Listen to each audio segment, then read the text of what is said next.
As we have seen Barrick Gold's presentation, these deposits value trillions of dollars. If we are able to harvest these great assets, I can say that Pakistan would say goodbye to institution like IMF. Khyber Pakhtunkhwa mines and mineral bill 2025 کو مکمل طور پر مسترد کیا جاتا ہے۔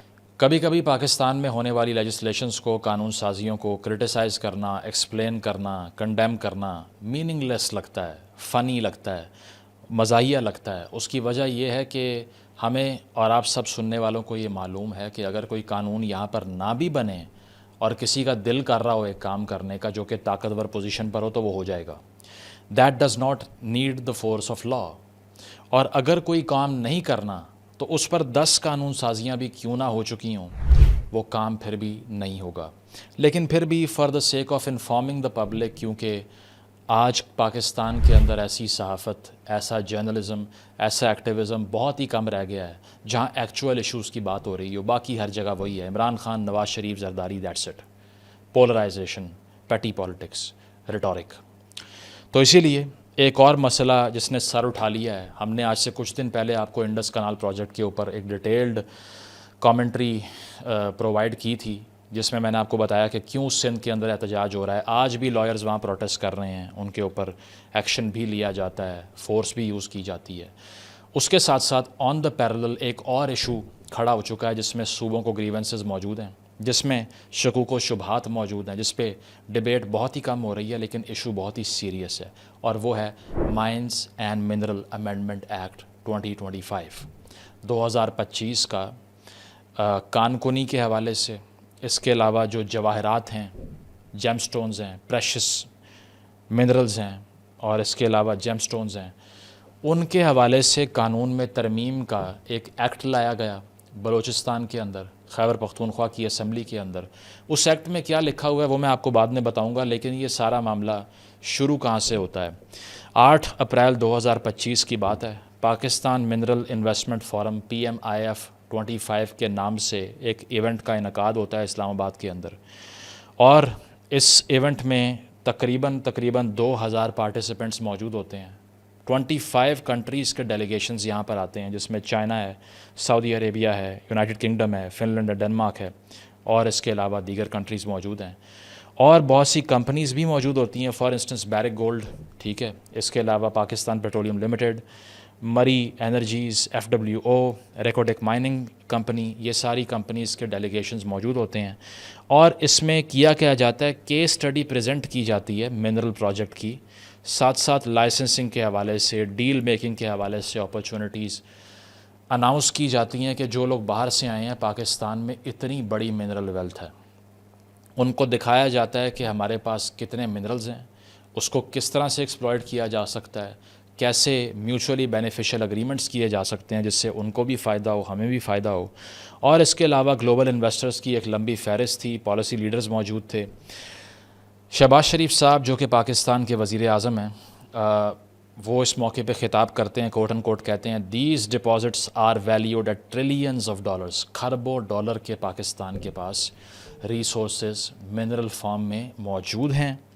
If we harvest these projects Pakistan will say goodbye to the IMF۔ اگر ہم ان projects سے فائدہ اٹھا لیں تو IMF کو ہمیں خدا حافظ کہنا آسان ہو جائے گا، اس کے بعد میں ہم قرضے نہیں لیں گے۔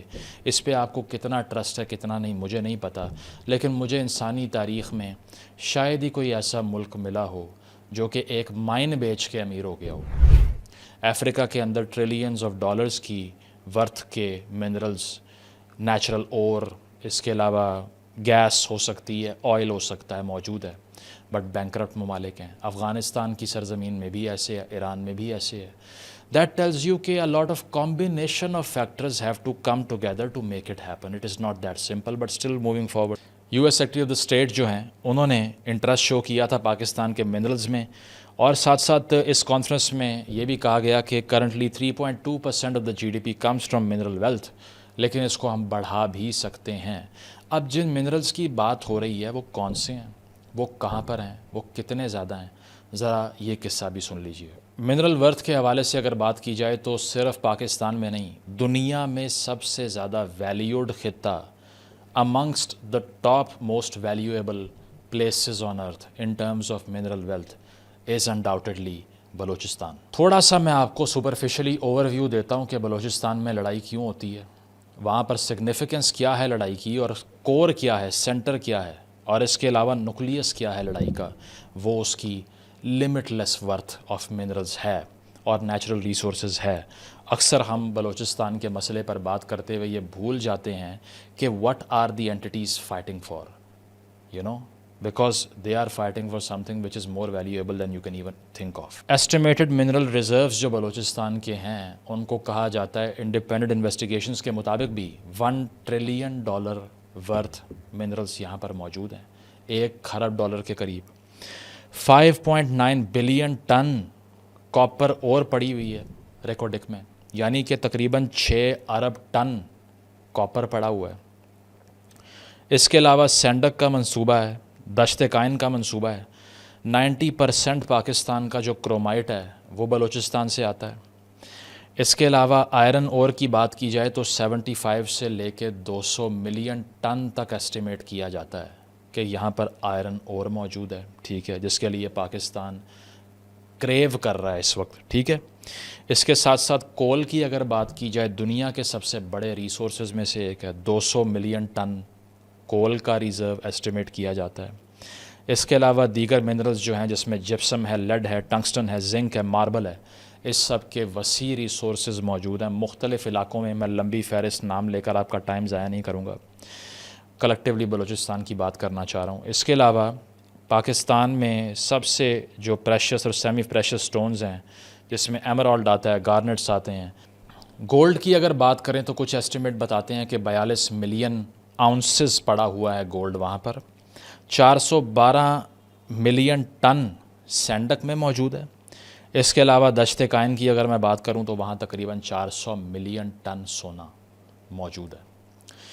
یہ ہے پروپورشن, ذرا اندازہ لگائیے کہ یہ کس قدر لمٹ لیس ان ویلیویبل قسم کی, پرائس لیس قسم کی نیچرل ریسورس ہے جس کا آج تک ہم نے فائدہ ہی نہیں اٹھایا.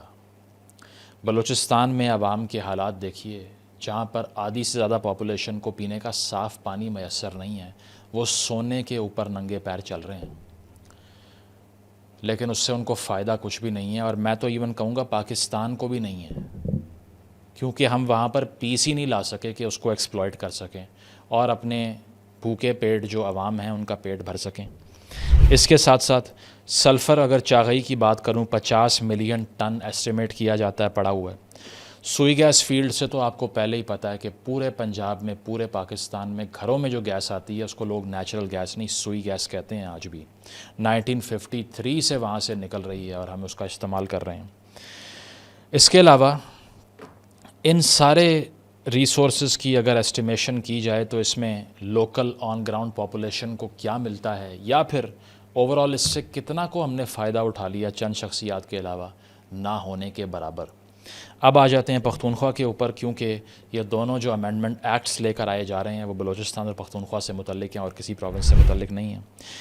سوات ویلی جہاں شام و زئی کا علاقہ ہے, بتایا جاتا ہے کہ سب سے ہائی کوالٹی کا ایمرالڈ یہاں پر ایکسپلائٹ کیا جاتا ہے, یہاں سے نکلتا ہے, دنیا بھر میں مشہور ہے یہاں کا. اس کے علاوہ پختونخوا کے اندر 3 ارب 3 billion tons of granite estimate کیا جاتا ہے کہ پڑا ہوا ہے, 3 بلین ٹنز, ٹھیک ہے. اس کے علاوہ لائم سٹون موجود ہے, جپسم موجود ہے, ماربل موجود ہے, اور میسو کاپر ریزروز ہیں وزیرستان کے اندر, ٹھیک ہے. بہت سے علاقوں کو ابھی ایکس فاٹا کا نام دے کے ضم کر دیا گیا پختونخوا کے اندر. وہاں کی بھی جو منرل ورتھ ہے اس کی تو ابھی ایسٹیمیشنز بھی موجود نہیں ہیں, ایکچوئل فگرز بھی موجود نہیں ہیں, ٹھیک ہے, کیونکہ 2017 کا جو منرلز کا قانون تھا وہ یہاں اپلائی نہیں ہو رہا تھا, اب یہاں بھی ہوگا, صحیح ہے. آگے چلیں, مالاکنڈ اور چترال کے اندر جو ریجن ہے اس میں سلور کے, کرومیم کے, نکل کے, زنک کے بہت بڑے ریسورسز موجود ہیں. پختونخوا, صرف پختونخوا کا ایک صوبہ پاکستان کی 50% کروڈ آئل کی پروڈکشن کا ذمہ دار ہے, یعنی کہ جتنا کروڈ آئل پاکستان میں پیدا ہوتا ہے اس کا 50% پختونخوا پیدا کرتا ہے, ٹھیک ہے, جو کہ تقریباً 1 بلین بیرلز بنتا ہے, یعنی کہ 1 ارب بیرل تیل. یہ شاید آپ میں سے بہت سے لوگوں کو پتہ بھی نہ ہو کہ پختونخوا کی کنٹریبیوشن کیا ہے. ٹھیک ہے. ریکوریبل نیچرل گیس کی اگر میں بات کروں تو 9 سے 16 ٹریلین کیوبک فیٹ پختونخوا میں پیدا ہوتی ہے. 9 to 16 trillion cubic feet. Listen again if you have not. صحیح ہے. ہائیڈرو پاور پوٹینشیل بھی یہاں بہت زیادہ ہے. اس کی وجہ ہے کہ پہاڑی علاقے بہت زیادہ ہیں, ویلیز بہت زیادہ ہیں, میڈوز بہت زیادہ ہیں. تو اس وجہ سے پوٹینشیل پروڈکشن کے بارے میں بات کی جاتی ہے کہ 30,000 میگا واٹ پروڈیوس ہو سکتا ہے جو ابھی پوٹینشیل پہ نہیں پہنچا, which is also a natural resource, hydropower potential, which is 50% of the entire capacity of Pakistan. 50%. اور پختونخوا کے میں آپ کو چیلنج کرتا ہوں 90% علاقوں میں لوڈ شیڈنگ کا عذاب ہی ڈیل نہیں ہو رہا, جہاں آدھا دن بجلی نہیں آتی. اور پوٹینشیل کیا ہے؟ 30,000 میگا واٹ کی پروڈکشن کی پوٹینشیل ہے. اس کے علاوہ بنو, ڈیرہ اسماعیل خان, کوہاٹ, ہزارہ, مالاکنڈ, مردان, یہ تمام علاقے منرل ویلتھ سے مالا مال ہیں. صحیح ہے. کرک کے اندر آپ کو پتہ ہے OGDCL کافی ایکٹیو ہے. اس کے علاوہ ہٹر, جو کہ یا ہتر کہہ لیں اس کو, ہری پور کے قریب واقع علاقہ ہے, میسو کاپر اور موجود ہے. ٹھیک ہے. اور سینکڑوں ٹنوں کے حساب سے یہاں سے وہ ایکسپلائٹ کی جاتی ہے اور ایکسپورٹ بھی کی جاتی ہے. چین تک کو ایکسپورٹ کی گئی ہے. اس کے علاوہ یہی صورتحال کشمیر اور گلگت بلتستان کے حوالے سے بھی ہے. وزیر اعظم صاحب نے جو خطاب کیا یہ بھی کہا کہ گلگت کے پہاڑوں میں اتنی منرل ورتھ موجود ہے کہ اگر ہم اسی سے فائدہ اٹھا لیں تو قوم پتہ نہیں کہاں پہنچ جائے گی. شاید یہ بھول گئے کہ وہاں خالصہ سرکار لاز بھی ختم کرنے تھے, ان کو کوٹا بھی پورا دینا تھا, ان کو پانی, بجلی, انٹرنیٹ, ایجوکیشن بھی دینی تھی, سڑک بھی بنانی تھی وہاں پہ. لیکن ہم منرل وہاں کے بلتستان کے گلگت کے سب سے اچھے ہیں. وی لو دم. تو ZTBL کہتا ہے کہ ٹریلینز آف ڈالرز کی ورتھ کے منرلز گلگت بلتستان میں بھی ہو سکتے ہیں. ایسٹیمیشن ہے جہاں سے بہت بڑی ایک ڈرائی فروٹ کی پروڈکشن ہوتی ہے, آلمنڈ کی بہت زیادہ بڑی پروڈکشن وہاں پر ہوتی ہے. اس کے علاوہ ماربل کے اور دیگر ریسورسز وہاں پر موجود ہیں, اس پر بھی ایم کیا جا رہا ہے, اور ساتھ ساتھ کشمیر پر بھی ایم کیا جا رہا ہے. تو اب آپ کو سمجھ آ گئی ہوگی کہ پہلے تو یہ کس کوانٹٹی میں منرل کی بات ہو رہی ہے, کتنی ویلتھ کی بات ہو رہی ہے, اور کتنا بڑا اس کا میگنیچیوڈ ہے, جس کی یہ بنیادی لڑائی ہے جو کہ لڑی جا رہی ہے, جس میں صرف سیاسی باتیں, پنجابی ورسز بلوچ, ایک دوسرے کو گالیاں, یا پختونخوا کے اندر کسی کو غدار قرار دے دینا, یا افغان ایجنٹ کہہ دینا, یا افغان نیشنلسٹ کہہ دینا, اس تک محدود کر دیا جنگ کو. جنگ اصل کچھ اور ہوتی ہے, یہ آپ کو بھی معلوم ہے. صحیح ہے. اور وہ پہلے بھی تھی, 1947 سے پہلے سے یہ جنگ چلی آ رہی ہے, اب بھی یہی جنگ ہے. تو اب میں آپ کو یہ بتاؤں گا کہ یہ جو امینڈمنٹس یعنی کہ قوانین لائے جا رہے ہیں مائنز اور منرلز ایکٹ کے نام سے, وہ کیا ہیں, بلوچستان میں اس کا سکوپ کیا ہے, پختونخوا میں کیا ہے, کیا 18ویں ترمیم کی وائلیشن ہوئی ہے, کیا لوکل پاپولیشن اور پروونسز کا حق مارا گیا ہے یا نہیں. اب ذرا یہ سن. سب سے پہلے آ جاتے ہیں Balochistan mines and mineral amendment act 2025 پہ. ٹھیک ہے. اور بلوچستان اسمبلی میں یہ قانون پیش کیا گیا. اختر مینگل صاحب نے کہا کہ 5 منٹ کے لیے یہ صرف آ کر پاس بھی ہو کے چلا گیا, کسی کو علم ہی نہیں ہوا کہ اس پہ ڈیبیٹ ہوئی یا نہیں ہوئی. اور مجھے یقین ہے کہ بلوچستان کے 99% عوام کو بھی پتہ نہیں چلا ہوگا, کیونکہ مجھے پتہ نہیں چلا کس تاریخ کو یہ پاس ہوا ہے, جو کہ میڈیا میں کام بھی کرتا ہے. تو ایک عام آدمی جو کہ فالو بھی نہیں کرتا ہوگا اس کو کیا علم ہوگا. اتنی سیکریسی اور آبسکیورانٹزم میں یہ بل پاس ہوتا ہے, اور پاس ہو گیا ہے. پختونخوا والا بل ابھی پاس نہیں ہوا, وہ پروپوزل ہے, پروپوزڈ امینڈمنٹ ہے. بلوچستان والا پاس ہو چکا ہے, مبارک ہو آپ کو. تو اس میں رپورٹڈلی اس پہ رفیع اللہ کاکڑ بھی ڈان میں ایک آرٹیکل, ایک ایڈیٹوریل لکھ چکے ہیں, اور میڈیا نے رپورٹ کیا کہ یہ ٹرانسفر کرتا ہے سگنیفیکنٹ کنٹرول جو منرلز کا ہے فیڈرل گورنمنٹ کو, اور پروونس کی حیثیت صرف کنسلٹنسی پرووائڈ کرنے سے بڑھ کے کچھ رہی نہیں ہے, صرف بلوچستان کی بات ہو رہی ہے. یہ بائنڈنگ ریکمنڈیشن دے دیتا ہے فیڈرل منرل ونگ کو لائسنسنگ کے اوپر, لیزنگ کے اوپر, اور فائنینشیل اگریمنٹس کے اوپر. یعنی کہ کسی بھی دھات کا, کان کا, مائن کا ٹھیکہ دینا ہوگا تو اس پہ لائسنسنگ کیسے ہوگی, لیزنگ کتنی ہوگی, فائنینشیل اگریمنٹ کیسے ہوگا, اور اس کے علاوہ دیگر ٹیکنیکلٹیز کیا ہوں گی، اس پہ فیڈرل منرل ونگ کی جو ریکمنڈیشن ہے اس کو بائنڈنگ حیثیت حاصل ہے ایلیجڈلی۔ اس کے ساتھ ساتھ ووٹنگ رائٹس مل گئے فیڈرل ریپرزینٹیو کو، ٹھیک ہے، جو کہ بیٹھ کے ووٹ کر سکے گا، حالانکہ کہا جاتا ہے کہ اس کی صرف آبزرویٹوری رول ہونی چاہیے تھی، اس سے بڑھ کے نہیں، کیونکہ یہ ریسورسز بلوچستان کے ہیں تو پروونس کے لوگوں کو ہی ہونا چاہیے تھا۔ ویسے پروونس کے لوگ بھی ہوتے تو کیا ہی ہونا تھا، اس اسمبلی کے لوگ ہوتے جو جس الیکشن سے آتے ہیں، آپ کو معلوم ہے کتنا حقائق پر مبنی اور کتنا شفاف ہوتا ہے، جس پر بات کرتے ہوئے بھی شرم آتی ہے۔ اس کے علاوہ یہ کہا گیا کہ اس پہ فیڈرل انکروچمنٹ واضح طور پر ہو جاتی ہے فیڈرل منرل ونگ کے انڈر۔ ایلیجڈلی یہ بھی کہا گیا کہ SIFC نے اس کو پریپیئر کیا ہے، ٹھیک ہے، جس پہ کافی تنقید کی جاتی ہے جو نیشنلسٹ ہیں ان کی طرف سے، اور ٹیمپرری لائسنسنگ کو پرمٹ کر دیا گیا ہے، جس میں کہا یہ گیا کہ جو نیشنل انٹرسٹ کے پروجیکٹ ہیں ان کو ٹیمپرری لائسنس دیا جائے گا۔ اب یہ کیسے ڈیفائن ہوگا کہ نیشنل انٹرسٹ کا پروجیکٹ کون سا ہے؟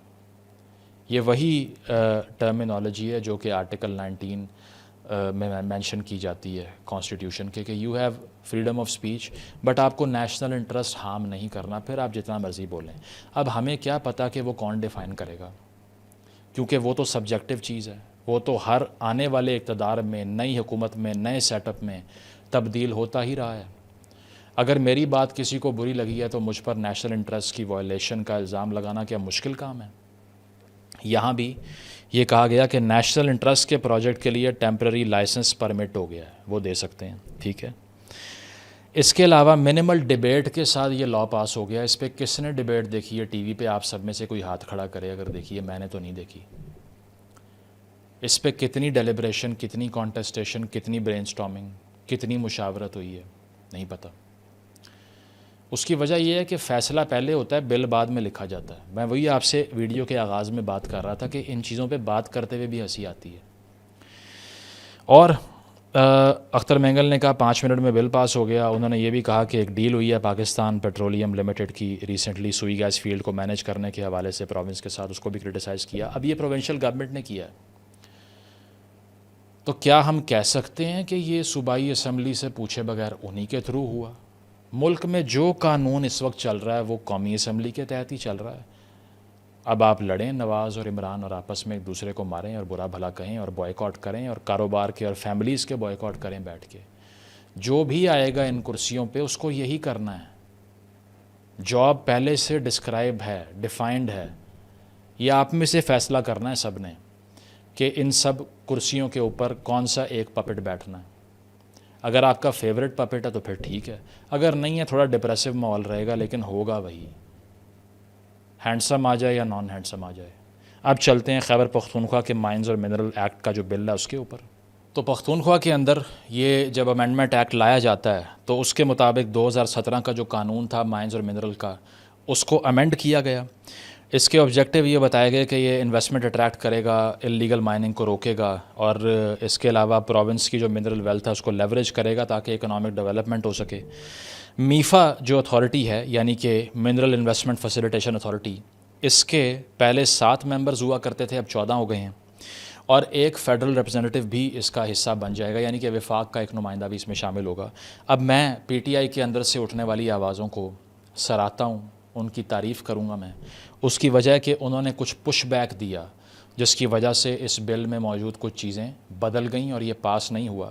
جس طرح بلوچستان میں یہ پاس کر لیا گیا بغیر کسی لوکل کمیونٹی کے گریونس کو ایڈریس کیے، لیکن پختونخوا میں ایسا نہیں ہوا۔ اس نئی امینڈمنٹ کے تحت اسپیشل مائنز فورس بنائی جائے گی جو کہ FIRs کرے گی اگر کوئی انلیگل ایکٹیویٹی ہوتی ہے یا امپلیمنٹیشن نہیں ہوتی لائسنسنگ کے اوپر۔ اسپیشل کورٹس بنائی جائیں گی، منرل اتھارٹی بنائی جائے گی پختونخوا کی، KP ڈیولپمنٹ منرل اتھارٹی۔ اس کے علاوہ منرل ٹیسٹنگ لیب بنائی جائیں گی، لائسنسنگ کا پیریڈ جو ہے وہ 3 سال ہوگا، اور لوکل امپلائمنٹ کو پرائیورٹائز کیا جائے گا۔ اور اس کے علاوہ یہ کہا گیا کہ ریکمنڈیشن بھی لی جا سکتی ہیں فیڈرل منرل ونگ سے۔ اب جب یہ ریکمنڈیشن کی بات آئی تو اس پر سب کو گریونسز یہ ہوئے کہ اس کا مطلب ہے کہ وفاق کا اس میں حصہ کہیں نہ کہیں ہوگا، اور اگر وفاق انوالو ہو گیا تو پختونخوا کے جو معدنی وسائل ہیں وہ تو ہمارے ہاتھ سے گئے۔ تو اسی لیے ایک بڑا پش بیک بھی آیا، وہ میں آپ کو ایکسپلین کروں گا کس پارٹی نے کیا کہا اس پہ۔ لیکن اس سے کہا گیا کہ اٹانومی کا ایشو آ سکتا ہے کیونکہ 18ویں ترمیم کے تحت یہ جو نیچرل ریسورسز ہیں یہ صوبے کی پراپرٹی ہیں. صحیح ہے. اور یہ کہا گیا کہ اس نئے امینڈمنٹ ایکٹ کے تحت 500 ملین سے بڑا جو پروجیکٹ کیپٹل مانگے گا نا، یعنی کہ تقریباً 50 کروڑ سے بڑا جو پروجیکٹ ہوگا، اس میں جوائنٹ وینچر کرنا پڑے گا اسٹیٹ اونڈ انٹرپرائزز کے ساتھ. پہلے ایسا نہیں تھا.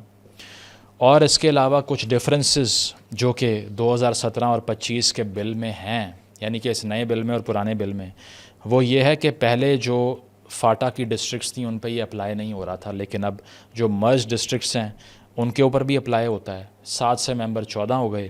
اس کے علاوہ ڈیولپمنٹ اتھارٹی قائم ہو گئی.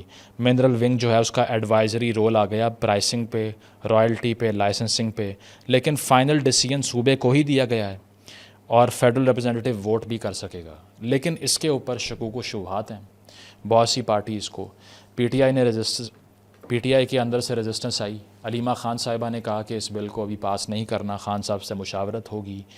پارٹی کے بہت سے ممبرز نے کہا کہ یہ پختونخوا کے وسائل کو بیچنے کی بات ہو جائے گی، جس کے بعد ریکنسیڈریشن کی گئی، ٹھیک ہے، اور کمپریہنسو ریویو کیا گیا اور پھر بتایا گیا علی امین گنڈا پور صاحب کی طرف سے کہ اس میں کوئی بھی ریسورس وفاق کے حوالے نہیں کیا جائے گا، لیکن اور کا ورڈ ہے، یعنی کہ ٹھیکے دینے، فیس طے کرنے، رائلٹی طے کرنے میں یا صوبہ یا پھر وفاق کا جو نمائندہ ہے وہ اپنی ایڈوائز دے سکتا ہے. اب آپ کو پتہ ہے کہ اگر یہ ٹرمینالوجی ٹھیک کر بھی لی جائے تو اس کی امپلیمنٹیشن کی گارنٹی تو کوئی بھی نہیں ہے، لیکن پھر بھی on paper this is better than Balochistan, کیونکہ وہاں تو کچھ بچا ہی نہیں.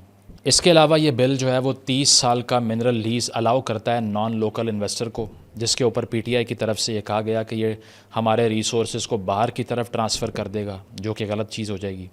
اے این پی نے اس کو کہا کہ یہ وفاق کا ایک لحاظ سے انکروچمنٹ ہے صوبے کے معدنی وسائل پر، اور اس پر انہوں نے ایک ملٹائی پارٹی کانفرنس بھی بلائی پروٹیسٹ میں. پی کے میپ نے اس کو کنڈیم کیا اور انہوں نے کہا کہ فیڈرلزم کی وائلیشن ہے.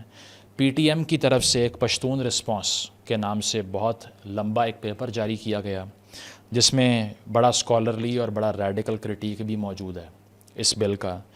اور اس کو پی ٹی ایم کی طرف سے، یعنی کہ منظور پشتین کی طرف سے 1885 کا جو برلن کانفرنس تھی اس سے پیرلل ڈرا کر دیا. اب برلن کانفرنس میں کیا ہوا تھا، جب بسمارک جو جرمنی کا لیڈر تھا اس نے کلونیل پاورز کو بلایا تھا اور کلونیل پاورز کی طرف سے اسکریمبل آف افریقہ ڈیسائیڈ ہوئی تھی، یعنی کہ جتنی بھی کلونیل پاورز ہیں انہوں نے ڈیسائیڈ کیا مل بیٹھ کے کہ آج سے افریقہ پہ ہم نے قبضہ کرنا ہے، وہاں کے ریسورس نکالنے ہیں اور وہاں کی زمین پر قابض ہو جانا ہے. تو پی ٹی ایم نے اس کو کیا کہا کہ یہ 1885 کی برلن کانفرنس تھی جو اسلام آباد میں ہوئی ہے، وچ از perhaps too radical if we see this bill, but it's up to you to agree with it or not. ساتھ ساتھ یہ کہ مارکو روبیو نے پریشرائز کیا پاکستان کو، یہ بھی ایکیوز کیا پی ٹی ایم نے، اور پی ٹی ایم نے یہ بھی کہا کہ یہ سارا یو ایس پریشر کے انڈر کیا جا رہا ہے، کیونکہ یو ایس نے آپ کو بتا دیا کہ اچھے تعلقات چاہیے تو منرل ساڈے والے کرو، پھر یہ سارے ہمیں دو، ادروائز ہم سے اچھے تعلقات نہیں ہو سکتے. ان کو کیوں چاہیے؟ کیونکہ آج کی سوفسٹیکیٹڈ انفارمیشن ٹیکنالوجی کی ڈیولپمنٹ کے لیے آپ کو منرلز ریکوائرڈ ہیں. یہ 5G کی اور سلیکان ویلیز کی جو وار ہے اس میں منرلز کا رول بہت پرومیننٹ ہے. اور یہ بھی کہا گیا پی ٹی ایم کی طرف سے کہ یو این یہ کہتا ہے کہ جو انڈیجنس کمیونٹیز ہیں ان کی زمین اور ان کے وسائل آپ. اب کنٹروورسی جو ہے پختونخوا کے اندر بھی وہ سیکشن 19F پر ہے ایلیجڈلی اس بل کے، جس میں کہا جاتا ہے کہ ایڈوائزری رول ہے فیڈرل منرل ونگ کا، اور اس کو بعد میں ریوائز تو کیا گیا لیکن اب بھی فیڈرل اوور ریچ کو فیئر کیا جاتا ہے کہ ایسا نہ ہو جائے کہ یہ سارے ریسورسز جو میں نے آپ کو بتایا ان پر وفاق کا کنٹرول آ جائے. تو جناب کنکلوژن فیز میں بات یہ ہے کہ اگر ہم انڈیجنس ریسورسز کو ایکسپلائٹ کرنے سے پہلے وہاں کی کمیونٹیز سے نہیں پوچھیں گے تو یہ مسئلہ آتا رہے گا، اور ہم نے اتنا بڑا بلو بیک پہلے ہی سی پیک کی فارم میں لے لیا ہے. اس سے لیسن یہ لرن کرنا چاہیے کہ اگر کوئی بھی پروجیکٹ، کوئی بھی ٹھیکہ، یا جس طرح بلوچستان کی اگر میں بات کروں تو اس وقت آن پیپر تو اسٹیٹسٹکس یہی کہتے ہیں کہ 25% بلوچستان کو جا رہا ہے ریکوڈک کا، 50% بیرک گولڈ کو جا رہا ہے، 25% جو ہے وہ وفاق کو جا رہا ہے, OGDCL لے کر جا رہی ہے, لیکن وہ 25 کے حوالے سے بھی آپ کو پتہ ہے کہ اس سے پہلے کتنے پروفٹس ایکسپلائٹ کر لیے گئے ہیں جس کا حساب موجود نہیں ہے. تو پوری دنیا کے جو سویلائزڈ ممالک ہیں اس میں جب بھی کسی خطے سے نیچرل ریسورس نکالنا ہوتا ہے تو وہاں موجود کمیونٹیز کا کنسنٹ لیا جاتا ہے, نمبر 1. نمبر 2, ایک پروپورشن مختص کی جاتی ہے جو وہاں پر ہیومن ڈیولپمنٹ پر صرف کی جائے گی, لیکن اس کا یہاں ذکر ہی نہیں. سب سے بڑا مسئلہ یہ نہیں ہے کہ ریاست کو ریسورس ایکسپلائٹ نہیں کرنا چاہیے, یہ کام ہی اسٹیٹ کا ہے. وہ یہ ہے کہ اس میں ریسورس شیئرنگ اس طرح سے انشور نہیں کی جاتی جیسے قوانین میں اب آپ نے لکھوا دیا ہے, پہلے تو یہ بھی نہیں تھا. ٹھیک ہے, تو اگر ہم سلوشنز کی بات کریں جس کے بعد ہم یہ دیکھتے ہیں کہ یہ کیونکہ خطرہ ہے کہ اب دوبارہ سے احتجاج نہ شروع ہو جائیں, اور احتجاج کی پولیٹکس پہلے ہی پاکستان کو بہت ہارم کر چکی ہے, تو اس میں یہی ہے کہ سب سے پہلی چیز تو یہ ہے کہ لوکل کمیونٹیز کا کنسنٹ لینا پڑے گا. اگر ہم بلوچ سے, پشتون سے, کسی ٹرائبل انڈیویجول سے پوچھے بغیر اس کی زمینوں پہ گورے پھر رہے ہوں یا کوئی باہر کے لوگ پھر رہے ہوں گے تو اس کو غصہ ہی آئے گا کہ اس میں مجھے کیا مل رہا ہے, میرے بچے کے لیے اس میں کیا ہے. لوکل امپلائمنٹ انشور کرنی پڑے گی. چلیں آپ کہتے ہیں کہ اسکلڈ ورکرز یہاں موجود نہیں ہیں, انسکلڈ ورکرز تو آپ ریکروٹ کر لیں کم از کم, جو سی پیک میں اس طرح سے نہیں ہو سکا. پہلی چیز تو یہ ہے کہ جب شیئر دیں گے صوبے کو تو صوبہ پین لے گا آپ کے پروجیکٹ کی, پھر وہ پیس کے لیے انڈیویجول بھی اسٹرائیو کرے گا اندر سے, ادروائز وہ اٹیک سمجھے گا اپنے اوپر ان تمام پروجیکٹس کو, اور کولونائزیشن کا پروجیکٹ سمجھے گا اس کو, اور کچھ نہیں سمجھے گا. دوسری چیز یہ ہے کہ ریونیو شیئرنگ کی جائے, 5 سے 10% جو ہے جس طرح دنیا بھر کے سویلائز کنٹریز میں ہوتا ہے ڈائریکٹلی ان کمیونٹیز پہ انویسٹ کیا جائے تاکہ ان کو ایک شیئر ملے اس کا.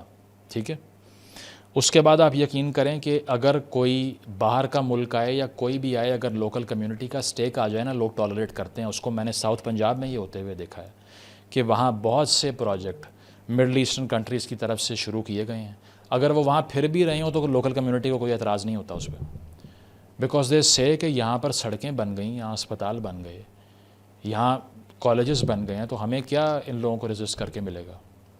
لیکن یہاں یہی مسئلہ ہے کہ ہم لوکل انویسٹمنٹس کو پروموٹ نہیں کرتے.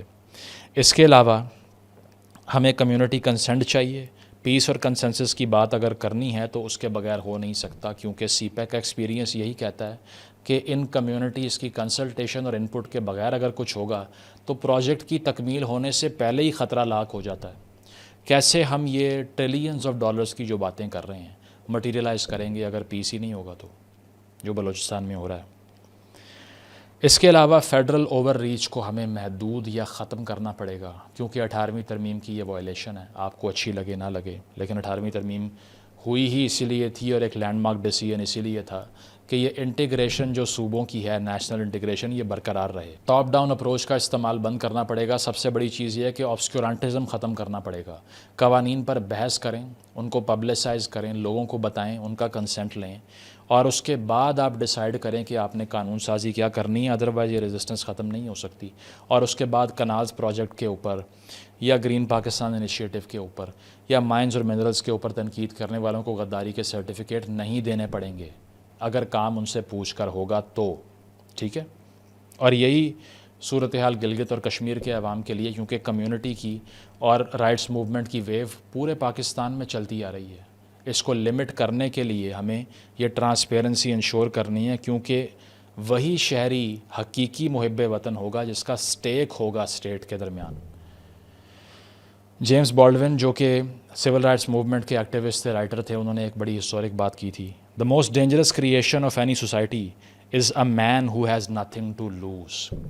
ہر معاشرے کی سب سے خطرناک تخلیق وہ انسان, وہ آدمی ہے who has nothing to lose, جس کے پاس کھونے کے لیے کچھ نہیں ہے.